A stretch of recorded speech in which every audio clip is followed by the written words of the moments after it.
A lot of fun talk about prison today, but I am here to scare you straight. I am here to scare you straight! Oh, and you, my friend, would be the belle of the ball. Don't drop the soap. Don't drop the soap. Michael, please. Where did you learn all of this? Internet. So not prison. And prison, it's 50-50. Both. Look, prison stinks, is what I'm saying. It's not like you can go home and recharge your batteries and come back in the morning and be with your friends having fun in the office. What'd you do, Prison Mike?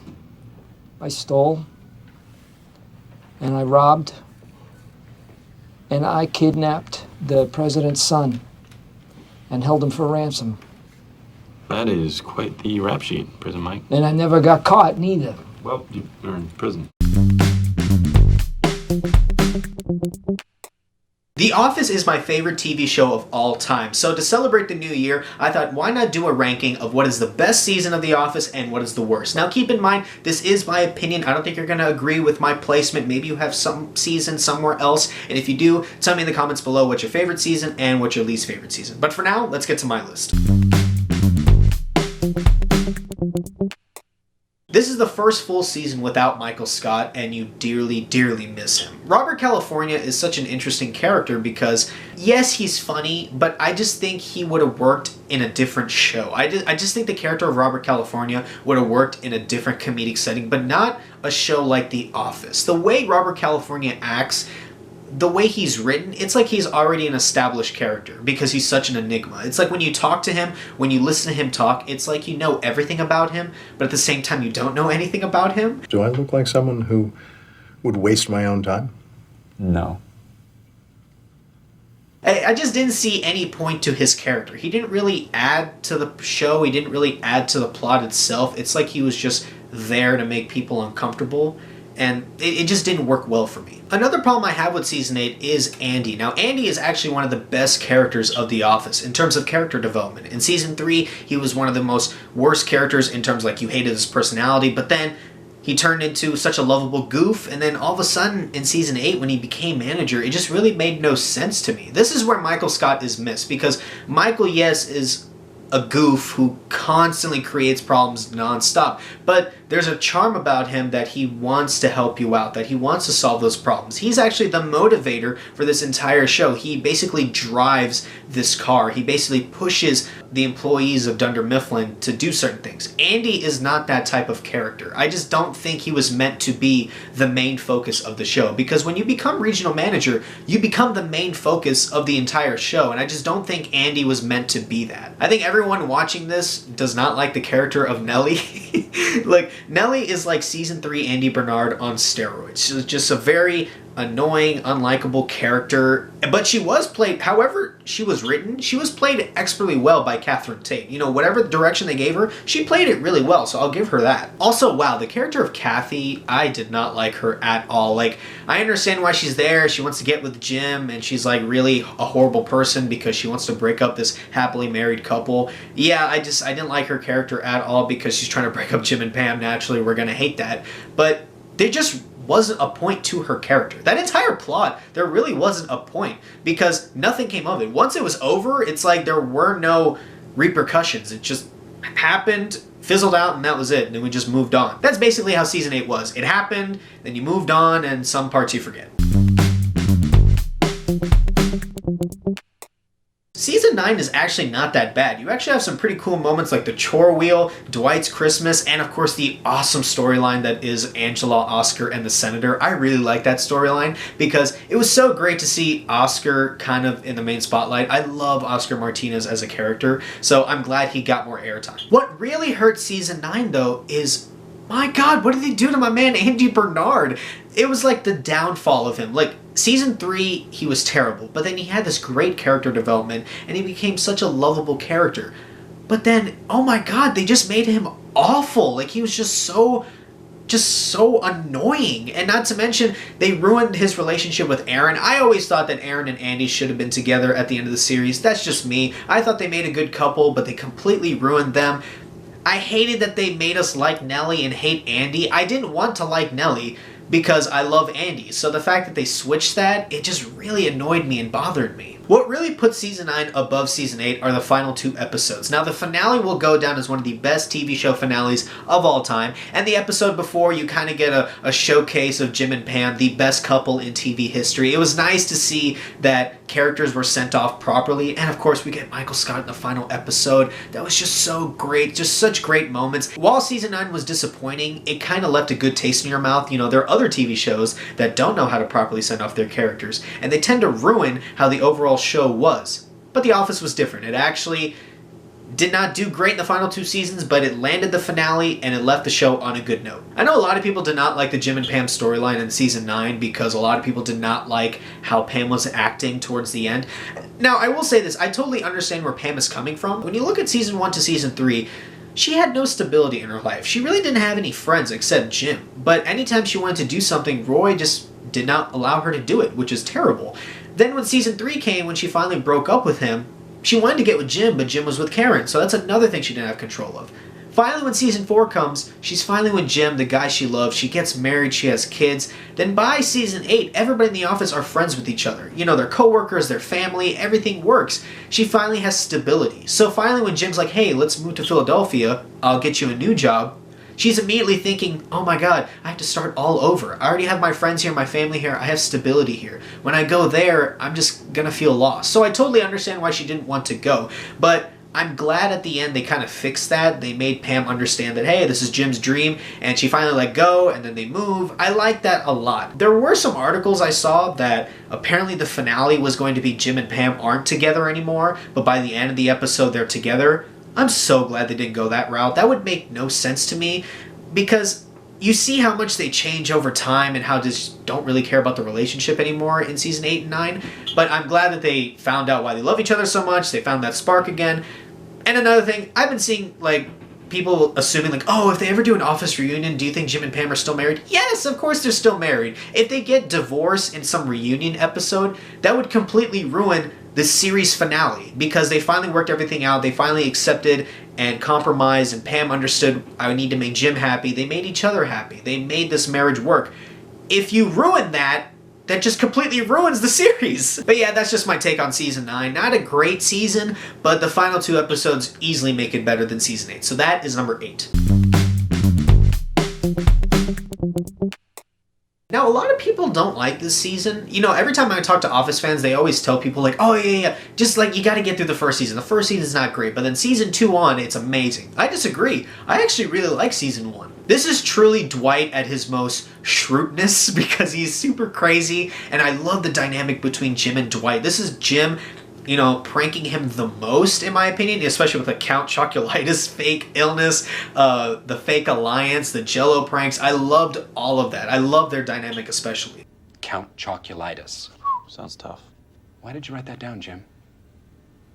Is it because you know I love Count Chocula? Do you? What's also great is Jim and Pam. I think they had some of their best moments. Of course, you're introducing all these characters, so better stuff happens down the line, but I really like the moments and interactions they have in Season 1. Now, what really holds Season 1 back for me is that it is essentially the UK Office. Now, for those of you who don't know, obviously there was a UK Office, and then America was like, hey, let's make our own version, so they made the US Office. Now, UK Office is super cringeworthy. It takes US Office cringe humor and like multiplies that by 100. That's essentially the UK Office. It is just straight uncomfortable humor, because that's how British humor is, just very dry, very uncomfortable. And I love that. That's essentially why I have Season 1 so low, is because it's not really US Office. It's more UK Office. That's why I kind of have it here, because you're introducing a lot of characters, so there's not really a lot of character development. Like, you don't really see a lot of the side characters like Meredith, Phyllis, Stanley. They have a couple lines, but they're not really who they become later down the line. So you kind of just don't enjoy it, because you love every character of The Office. Another problem I have with Season 1 is Michael Scott. Now, Michael Scott is going to go down as one of the most beloved TV characters of all time.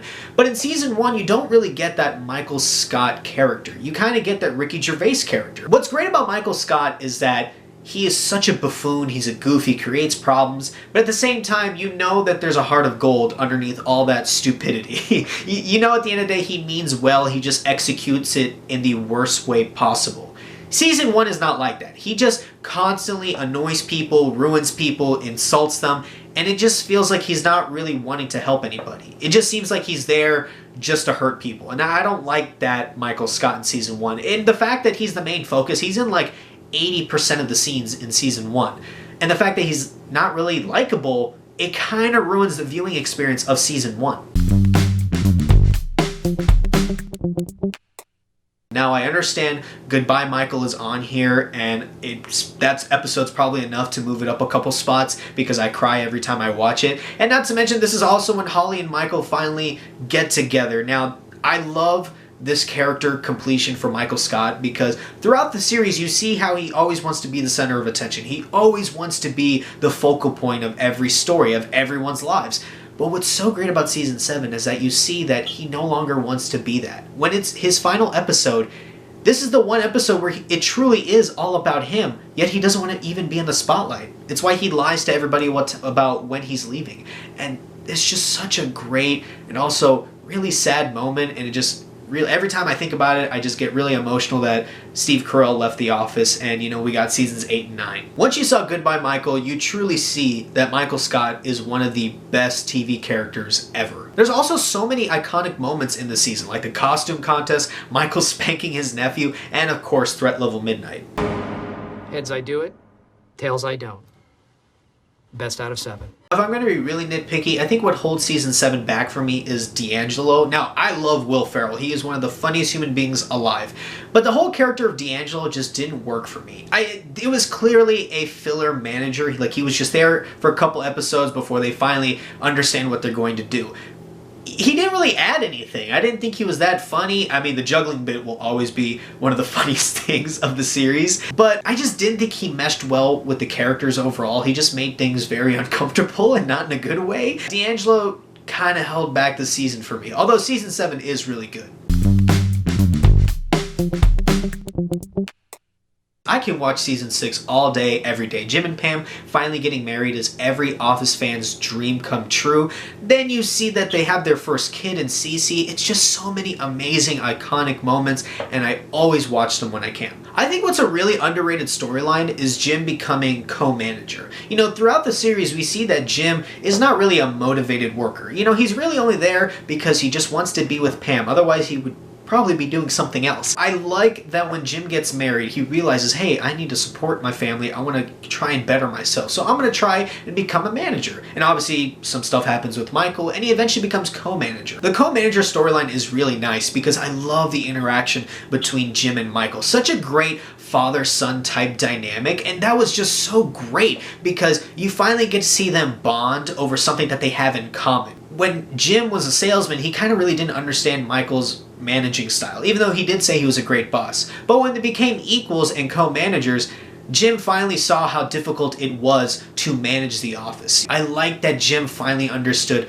Michael's managing style, and I like that they became better friends for it. Also, Dwight trying to overthrow Jim any chance he got was just super hilarious. A really underrated storyline in my opinion. Now, what holds this season back are two reasons. Scott's Tots and Date Mike. I don't think I need to go into detail about those two things because Date Mike, yes, is one of the most cringeworthy things I've ever seen. It's very uncomfortable, but Scott's Tots, ooh, I shiver every time I think about it. I feel like it's initiation for Office fans to watch. Like, hey, you want to be an Office fan, you have to watch Scott's Tots at least once. I've watched it once and I refuse to watch it again. I will never ever watch that episode again. Season 5 is such an amazing season, and it easily has the best cold open in TV history.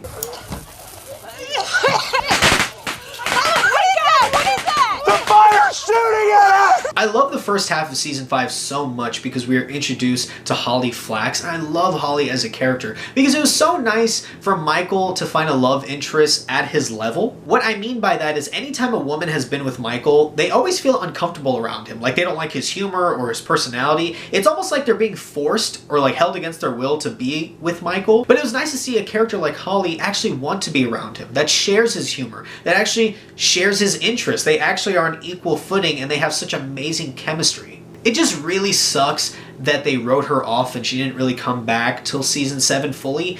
The reason why is because I really wanted to see Michael's wedding. I wanted to see him have kids. Just so many missed opportunities because I wanted to see Michael achieve that. There's also a lot of subplots in this season that are so great. And I think the best one is the love triangle between Angela, Dwight, and Andy. Man, their chemistry between all three of them is so good. Just a mix of uncomfortable and funny and weird. I just think it's great because in season 3 you have a whole separate love triangle between Jim, Karen, and Pam. But The Office is like, okay, that's a normal love triangle. Now check out this love triangle, just full of chaos and weirdness, and I was all for it. Now what holds this season back for me is the entire storyline of the Michael Scott Paper Company. Now I love the thought of it, I love the concept of it. I just think the execution could have been a little bit better. Now I love that Michael finally realizes that, hey, I'm not being treated right at Dunder Mifflin, I'm going to leave, I'm gonna start my own paper company. Awesome idea. What I wish happened was that the paper company was super successful, like to the point where he actually gets other people from the office to join him, Pam, and Ryan. I think that would have been so cool to see some of the other office employees go to him. And Dunder Mifflin finally realizes that, oh my god, we need Michael back. And we go from there. But they kind of went a different route, and I just wish they went my way. But look, that's just me. That's just my opinion. Now, season 2 is really where it starts to differentiate itself from the UK office because Michael Scott completely changes. They obviously have their own content, and then we go from there.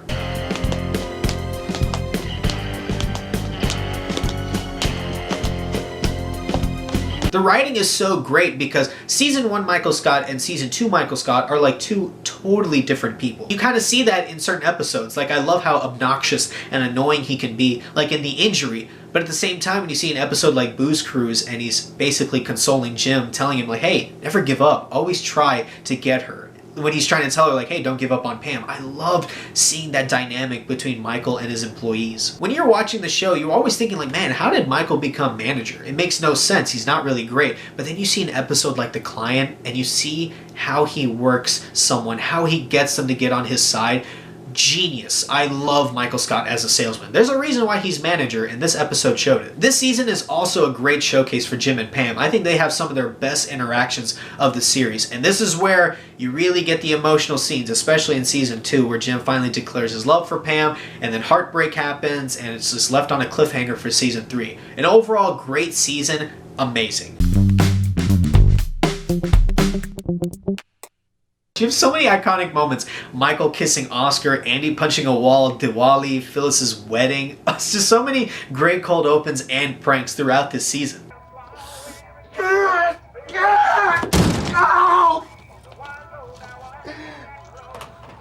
Season 3, in my opinion, is Michael Scott at his cringeworthy best. Like, I found myself tightening my shoulders so much because of the cringe that Michael kept saying throughout the season. And of course, we get the best character in Michael Scott's arsenal in Prison Mike. Worst thing about prison was the Dementors. They were flying all over the place and they were scary, and then they'd come down and they'd suck the soul out of your body and it hurt. What I also like about season 3 is the whole character change of Ryan. You really see the relationship change between Michael and Ryan because Ryan tries to embarrass Michael in business school. He basically embarrasses him in front of this entire class, but at the end, Michael kind of gets his revenge. And of course, we get one of the most toxic relationships in TV history between Kelly and Ryan, and I'm all for it. I'm all for all the toxicness. If I get to stay and Ryan is laid off, I will kill myself.